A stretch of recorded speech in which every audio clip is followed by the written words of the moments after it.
This is a presentation of DirecTV, exclusive home of the Red Zone channel, the Fantasy Zone, the Dan Patrick Show, 20 years of NFL Sunday Ticket, the Rich Eisen Show, and America's premier source for sports television.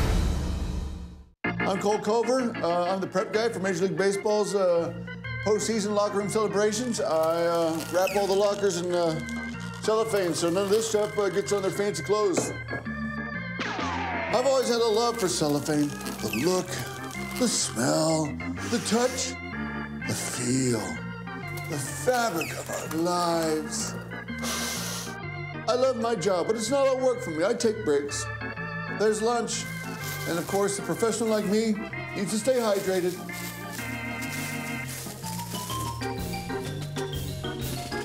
And the best part about my job is being a part of the celebrations with the players. I really love that part. Guys, it's easy to get it off. I know what's going on. It had slipped. It's me, Cole. Oh, yes.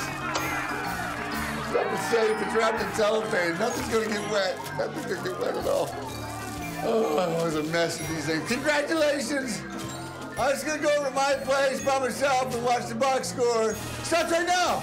I don't know a lot about sports, but I can drink a lot of beer. My motto is simple: C's get degrees. Need a long, inappropriate hug? I'm your man.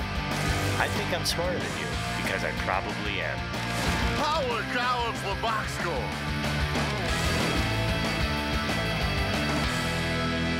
Hello and welcome to the box score. I'm Brock in Los Angeles, joined by the Danettes out in the New York City Man Cave, a city that I'm sure is still abuzz after Derek Jeter hit that magical walk-off last night. Who do you think feels worse this morning, or who felt worse this morning, Seton? Was it you or the drunk chick? Oh, dear. The drunk chick probably didn't have to realize how pathetic they were on national TV and radio, so that didn't really feel all that great. Although she certainly was worse in the hangover department, I can guarantee that. Are you going to throw that cigarette and throw it in a plastic bag, keep it for posterity? You know, I wish I had. Instead, it's on a somewhere in a puddle, somewhere around Third Ave or wherever we were. This was a tough situation because in the cab ride back at the end of the night, Seton actually brought up, well, we're going to have to do this on air tomorrow, and here's how we do it. So I felt that he was cool with it.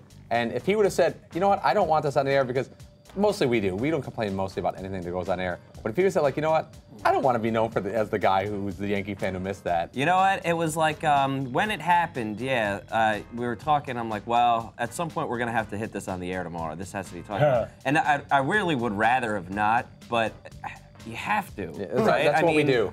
It was like we could have just sat there and been like, yeah, hey, how about that moment? That would have been fun while we're sitting on this and everybody can rip me. It felt like it would have been like really disingenuous or something if we didn't talk about it. Did you, to celebrate, did you wrap your hotel room in cellophane? Actually, Fritzy might have wrapped his hotel room in cellophane. I wish it was. If any one of us would need to do that. Fritzy also missed it. Fritzy chose not to walk down 2 flights of steps to see Jeter's final at bat. I find that, Fritzy, I hate to call you out on this because usually that's a front row thing.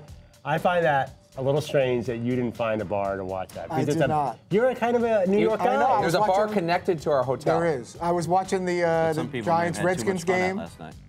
and I was just following along on the computer and getting following along on the computer. If I had any idea it was going to end up being that dramatic, which there's no way of knowing. But it's Jeter. Of course it was going to be that dramatic. But how would you know it'd be that dramatic? I mean, there's no way to know it. No, there's no way of knowing. But I wasn't going to sit through the whole game to watch. You sort of watched a little bit of everything last night. You watched somehow, Andrew, if you followed his conversations today, watched 6 hours of TV in 2 hours. Yes. How exactly did you pull that one off? It's an art that Dan has perfected, where you're watching a football game, flipping to a baseball game, and then watching pretty much the entirety of Moonrise Kingdom and Syriana all at the same time, while under the guise of celebrating Rosh Hashanah with my family. That's multitasking. That's a lot to accomplish. Everyone was wound up about Jeter, and even the pros weren't immune to this. You had Cliff Floyd on today, and he talked about wanting to get his hands on some Jeets memorabilia. He's one of those guys, he wants you to come and ask. He don't want you to send the clubby over and say, hey, Cliff Floyd wants your autograph. You hook him up, he wants you to come on and be like, and say whatever you're gonna say. Like, gee, this is for my son, whatever, whoever the heck it is for. And he respects that. Did you say it was for you, or did you say it was for your son? Of course I said it's for my son. You know what I'm saying? Did he say, do you have a son? Yeah, no, I don't know. I was hoping he didn't.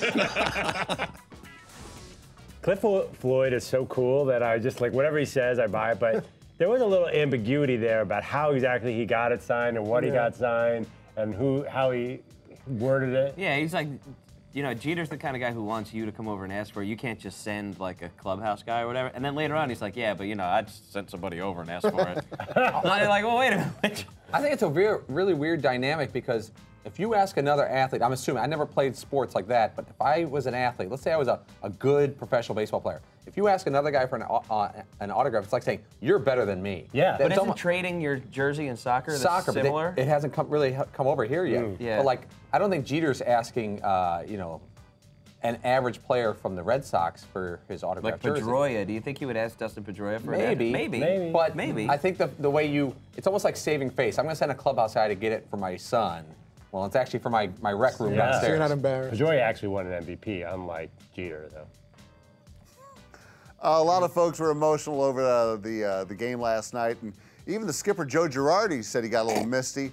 Let's see, Fritzy, how'd you get him on so fast when you were in your hotel room in your towel? Well, we've been working on it for a while, knowing this day was coming, and then it became We've been working on it for a while. It became that much more important, being the way the game played out last night, and we were just sending out the calls and emails as we always do, and got a note in the evening yesterday that he'd be available to do something. Oh man, I just have this image of you standing there naked in your room. Joe, you ready to go? Who's the most famous person you've talked to whilst pantless? Ooh, there's a long list. There's too numerous to mention, but almost at some point, because I've been doing this for a while, the whole I know, booking So at naked some point, thing. when Everyone that we've had on, I've probably spoke with. When at you're least once. booking naked, right, and Yeah. you're in the hotel room, sometimes Todd, in the breaks at the studio, he's got to stretch, and he sort of does one of these while he's there. Do you do that too? I have done that. I'm usually sitting, backstretch usually move? sitting with my towel and everything. But every once in a while, you go tripod. You stretch the muscles out and everything, and and also when you're naked and you're celebrating landing a big guest, things move around a little bit. We don't have to get into all the details, but it's Wait, do you email us naked a lot? Like a lot of emails we got last night. What's Can you- okay, okay, now that- here's the other question. I'm not going to say that's never happened. It's not usually regular protocol, but have I had communication with you guys while undressed? Yeah, I'm sure that's happened. How many emails a day do you send from the toilet? What percentage? What percentage? Oh, 15. Not many, but sometimes but sometimes I'm thinking of something That's and just a little. and I want That's to your check. me time. Yeah, but there are times Shut where I it want to down. check the box and I don't want to forget to do Well, something. have you ever dropped the phone into the?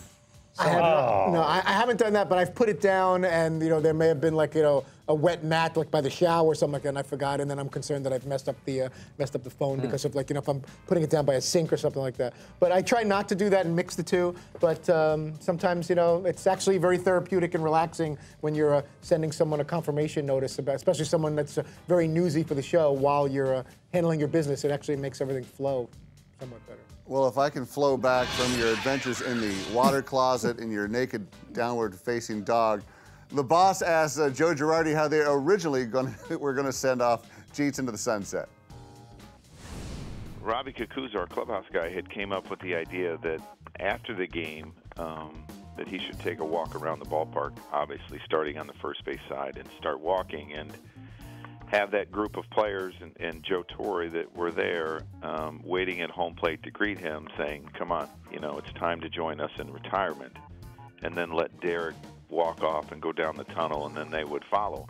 But we never got to that because it was scripted. He had a better script, and it couldn't have worked out any better. So fortunately, there were never any plans to take him out early in the game so he could get a standing ovation. Okay. Captain. Yeah, actually, the more that I hear about how planned out they tried to do everything, the less I'm kind of like, eh. Like the whole walk around is cool, but those moments are sort of better if you think that it's not scripted and rehearsed and that kind of thing. So I kind of wish they would stop talking about it. Although he didn't end up really doing that. But it was a moment though when you saw him sort of round first, get to second, he stops at third. Kneels down there a little bit. It was like, dang, man. It was quite a moment. And that really shows why stage drama can never top natural, real drama.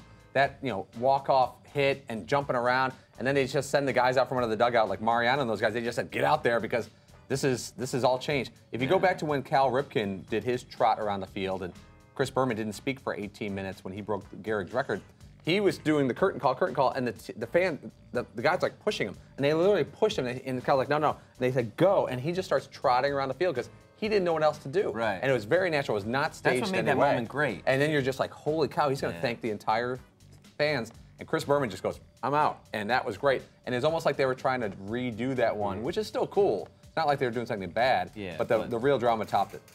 Well, Paulie, what type of send-off are you guys going to have for DP on his last day? As I've said before, I don't think we're going to know when our last day is. I don't think we're going to pick. I hate to get real here, but I don't think we're going to say, like, 6 months from today will be our last show, or a year from today will be our last show. Just like Jeter, most athletes don't choose when their last day is. Just like anything in life, you don't choose when your last show is.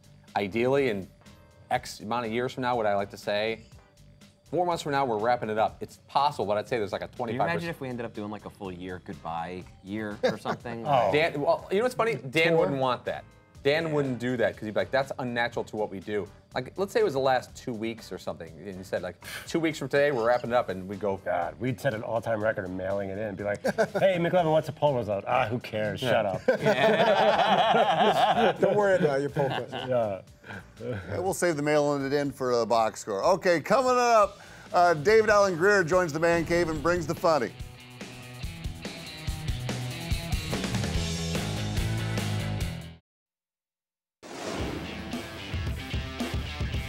You go there every week anyway. Welcome back to Box Score. Fritzy, as usual, delivered in the clutch, just like Jeter, and booked David Allen Grier today.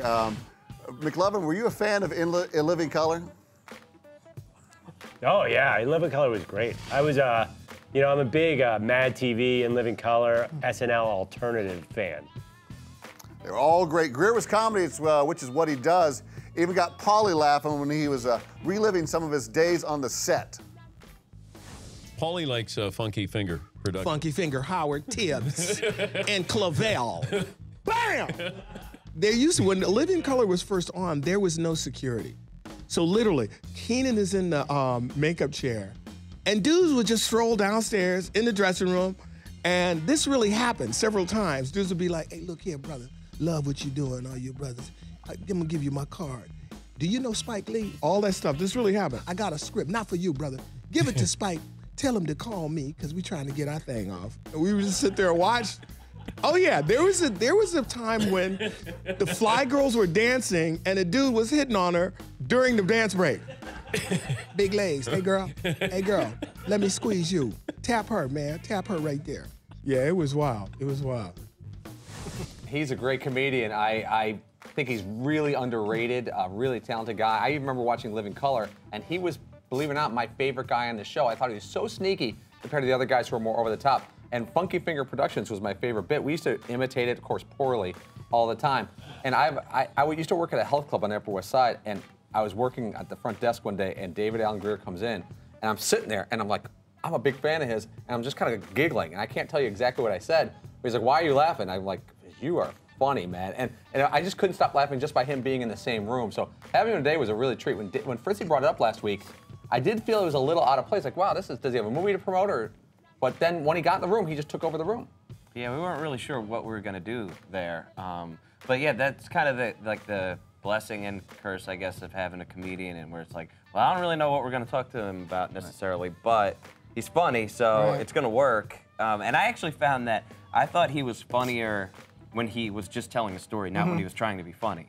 You know, like he would put something on that maybe it's like part of like a bit that he does or something. And you're like, oh, that's really funny. But then he like just crushed when he's just telling stories. Like that story he just told us, hysterical. Yeah, any good comedian usually has a lot of topics, even if they're not 100% or even partially sports related. So I was excited when these guys were into it, and Dan ultimately was on board with having David come to the studio. I knew it was gonna be. I loved In Living Color with the snaps and Z formation, and more money, more money, more money, and Fire Marshal Bill and all the other stuff. Was so good. So it's having him sitting here with Dan and all of us, I thought was a very. There was cool one moment. awkward moment after he left, Brock. He goes, He goes, oh, he goes, you should have asked me in a pre-interview about this because I had some stories about this. And we all look at each other. We don't pre-interview our guests necessarily. A lot of shows do, and sometimes I think we should, and some things I don't. I don't think we should. Historically we haven't, and it could be better if we did that, but it also could be very canned and I know, pre-planned. Like if you go on David Letterman, Dan goes on David Letterman. They call him the day before. They ask for 20 minutes. They talk to him stories. They say, okay, we're gonna bring up this, and this, and so Dave knows exactly what he's gonna get, like a lawyer getting an answer. Like, hey, so I hear you just bought a new car, huh? Yeah, but they do the dumbest stuff. It's like, tell me about that trip to Winnipeg in 2006. Very unnatural. Yeah, I know. It's very. I find that very clunky and unnatural. On our show, we do research on our guests, and we get some nuggets, and Dan will pick where he's going to go. But I like the naturalness of let's find our way around. Yeah, and Dan's so good at putting the guests on the spot, not in a mean way, but in a way to get some kind of interesting, spontaneous response that you would totally lose if you had to spell out, here's everything that we're going to get to. And we can't forget laziness, too. Well, yeah, I mean, that goes without saying. Certain lack of professionalism. Yeah. Let's assume lazy / We got to play a lot of golf on the simulator after the show. We don't really have time for you can't be pre-interviewing people. I think this is a natural question. Fritzy, can you name another fly girl besides J-Lo? Ooh, you know what? I wish I could. I was a big fan of the Fly Girls, but I'm stumped. Do you know any Fly Girls that became like famous people or anything that beyond their Fly Girl? One of them went on to do something with like Janet Jackson, I think. But maybe I just totally made that up. Her name's Lisa. Yeah, there was a Stacy, I think, in there. I think one of them was a background dancer in the Digital Underground. I'm going to guess Angelette. Angelette. Angelette. No, she was a friend of mine from high school. That wasn't her then. Okay. Angelette Tallarico. Melissa Tallarico. Oh, yeah, we had a Tallarico in our school. Okay, let's get to more important stuff. After the break, we set the table for the Danette Football Night in America Challenge. Hello, Tallaricos. Angelette.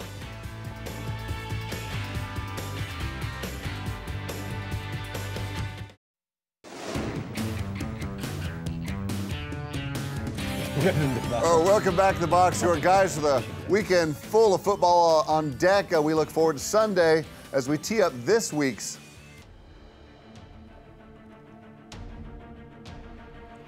I wish it was the same production for everything. The Danette Football Night in America Challenge. Football challenge. Last week we went with Dan's tie. I came up with a full point, but let's look back because this comment ruffled a few feathers. Allegedly. The thing that really puts it over the edge is the graphic is already made. It's too late to go back. Right, but if let's say hypothetically the graphic weren't already made and the guys would get off their ass and do something, right? What would you vote? Because that's taking a big leap, assuming that those guys will actually do something.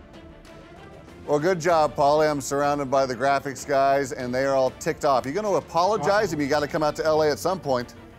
Wow, they actually stood up. That's amazing. Wow, I can't believe this is usual nap time for them. I'm surprised to see them so awake. Don't they have to go to the beach and shoot something with some of the guys in a little bit or something? Okay. They actually look sober for once, too. That's bizarre. Yeah. Well, like a bad shirt contest behind you. I don't think. Ooh. Not a smile yet out of the bunch. Calm down. Wow. That's totally uncalled for. I mean, you look at a screen all day. This happens to you. They mean business. Look at the distant look, and the high karate and the smell of malt liquor and anger behind me. I am frightened. Look at that. Okay, so here are our brand new standings. Okay. Paulie now sits at -5. I have a full point, of course, and everyone else at 0. Seton, you think you'll climb the ranks this week? No, probably not. Not if those graphics guys have anything to do with it. Okay, well, that's probably a good stance to take there. We are talking suits again, but this week we want to know if you can guess who will have the darkest suit in studio. By the way, those guys have fantastic range as actors. They look like mannequins moving back and forth like this. Like in the gimbal store? Did the guy in the middle learn that move from Fritzy, whatever he's doing there? Before you know it, they're all going to be sitting on towels. I know one thing. All 3 of these guys are single. I guarantee. I bet my life on it. Oh, my God. You know, no argument. I do feel like I'm on display here. Okay, who's going to have the darkest suit in studio. Is it going to be Dan? Is it going to be Tony Dungy or Rodney Harrison? Paulie, you've been put in the whole, what do you have? It's going to have the darkest suit. Darkest suit this is in a tough studio. one because you're talking about shades. You're talking about shades here, and I'm going to lean towards Dan. Tony likes to go light gray, and Rodney is like a medium guy. I'm going to go with Dan for darkest suit tone. McLovin, your thoughts? You know, I was thinking about this the other day. Seton wears this light gray suit that is really cool, and I think Dan's been eyeing that suit. I think Dan is going to take a trend towards light colors. So it will not be Dan, it will be one Tony Dungy. Oh, the upset. Seton, what do you have? I feel like all the smart money is on Dan with this, but for some reason my gut's telling me Rodney Harrison. And it doesn't make sense, but I'm going to go with Rodney. Fritzy, your guess? I have no rhyme or reason, but the first name that popped in my head was Rodney as well, so I'm gonna go Harrison. I am going to go with Dan. It is going to be the darkest of dark colors. Don't forget to tweet us your answers or your guess at the Box Score Show with our brand new hashtag, hashtag BSFNC. Fewer characters now. We shorten that for you, of course. Remember, don't piss off our graphics guy. Did the three morons behind you come up with that graphic? Tell them they're free to go. The show is running flawlessly without them at the helm. Okay. Still to come. Dan has a boo-boo and I have a contusion. Ow. That really hurt. Ow.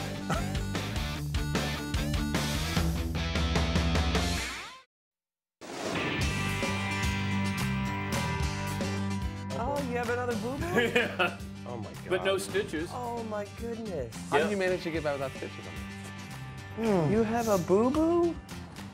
But I play hard. It feels so much better. Welcome back to the Box Score here at the bar. See, you know Dan is no stranger to injuries. Do we need to hire a full-time medic to be in studio with you guys? Apparently, Dan might have got a little more banged up than he thought last night because he was pretty loopy today. And yeah, all of a sudden he was like climbing back there. Like why are you even walking back there? Yeah, what was he doing back Like there? he could have walked anywhere else in the studio. I didn't but realize. Instead he chose this little sliver that then you're gonna crush your head. I wish on we had the TV. video of him hitting his head. It's gotten very accident prone. Interesting. Ask and ye shall receive. Roll the tape. Why does it have to be just you? Ow! Oh, you got hit. Oh no. Are you gonna need another more stitches? How's now? your hair? Are you I don't okay? know. Are you okay? There may be blood. Push it down on the back a little. Yeah. We'll have that TV remote. I hope the TV's not busted now. and that you're okay at some point. Do we have to go? Should we do the concussion protocol? I may have to do a I knew I was going to hit that damn thing. There's a monitor there. There's one over there too. Why were you walking over there? I was walking over there to come over to say something to you about what a great show you've done. You are such a liar. You are flat out lying right now. Just let me know if I'm getting close to where I need to come back to. Yeah, I don't know what's going on with him with all the injuries and the shoulders and feet and thumbs and now banging his head. We're gonna have to keep a close eye on him. I didn't think we'd have to have a first aid kit or some type of doctor or nurse on standby in the green room. But if this is gonna keep happening, I think at both man caves we're gonna have some medical personnel on standby if he's gonna keep being accident prone Listen, like that. okay, he bonked his head on the corner of a TV. It's not like he really hurt himself, all right? Does anybody remember when Paul was sitting at his chair and the jib is the camera, it's on like a crane or whatever, was floating right over his head, and I think Paul stood up or the camera just came down and cracked him on the head, and he literally had blood running down his scalp, and he had like a paper towel on, like, all bloody and stuff, and no one in here gave a damn. Not a damn. No one. Dude, you all right? All right, well, so where's the phone calls or whatever? Dan was just like, yeah, okay, you good? Yeah, all right, great, let's move on. So what are we doing next? Nobody cared. Nobody. Dan's a notorious injury milker. If you look at our jib, which I know you can't see right now because it's shooting us, there's now a tennis ball on the bottom of it because there was a screw and nut on the bottom and it hit me right in the head. If we ever, I was seeing stars for a couple minutes, but Dan did hit that pretty hard, but soft. Yeah, he's a milker. If we ever need Paulie's DNA for some sort of cold case, just take that tennis ball off. There are still a little bit of blood there. It looked more like he grazed it. He didn't even get like a full-on shot. It's whatever. Seton, why didn't you kiss his boo-boo this time? I was trying to, actually. You saw me move in there. I was checking out the hair. Last night at the bar, I was actually whispering in his ear, and I took great delight in making him very uncomfortable that way. And today I was going to go in for the same action. He made it very clear that he was not interested in that at that moment through various glances, and I just had to get his back off a little bit. All right, I think it's time to go to a man with a facial boo-boo that Seton probably will not kiss. Fritzy, who's on next week? You don't want to touch this thing. We're going to have Tony Dungy Monday, Rodney Harrison and Kevin James on Tuesday. And I'm going to have to go to the dermatologist to find out what growth is on my tooth. Oh, my God. And I can't believe Seton's willing to get this close to it. He's going to have to do some major scrubbing of his hands after this. Did he? Thank you, guys. Thanks for watching the box score. Set your DVR or tune in weekdays at 3 p.m. Eastern. Only on Audience Channel 239 right here on DirecTV. Also catch the podcast available on iTunes or at podcast1.com. Cheers, graphics, gentlemen. I don't know a lot about sports, but I can drink a lot of beer. My motto is simple. C's get degrees. Need a long, inappropriate hug? I'm your man. I think I'm smarter than you, because I probably am. Hey, thanks for watching the box score. Holy cow! This was a presentation of DirecTV, exclusive home of the Red Zone channel, the Fantasy Zone, the Dan Patrick Show, 20 years of NFL Sunday Ticket, the Rich Eisen Show, and America's premier source for sports television.